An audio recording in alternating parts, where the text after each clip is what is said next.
Demand doesn't arrive neatly. It shows up in emails, chat messages, hallway conversations, sometimes even executive texts.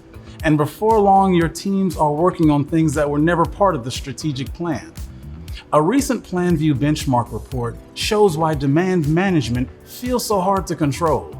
6 in 10 organizations lack timely, accurate, meaningful data, and real-time capture is now a bigger barrier than it was 4 years ago. When data is missing, intake feels chaotic, value is hard to compare, and reprioritization turns into guesswork. Beyond the data challenge, here are 3 reasons PMO leaders struggle with demand management. So let's take a look. First, intake is unstructured and overwhelming. Requests come from everywhere, and each one gets evaluated differently, if it gets evaluated at all.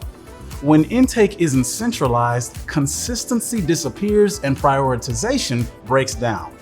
Strong PMOs create a single, visible intake path that brings discipline to demand without slowing the business down. Second, there's no clear way to assess value. Everything sounds important when it's described in isolation.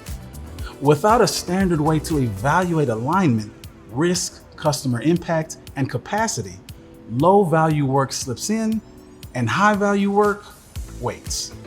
A consistent value framework makes trade-offs visible and decisions defensible.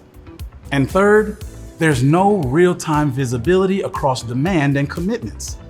New requests get approved without seeing what teams are already committed to.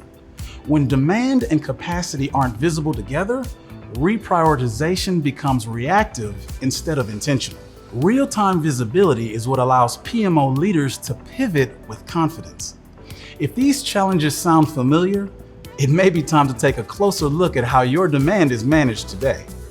The Savvy PMO's Guide to Demand Management shows how to build a scalable intake process that aligns work to strategic priorities. Download the guide to bring clarity, discipline, and focus back to your demand management approach.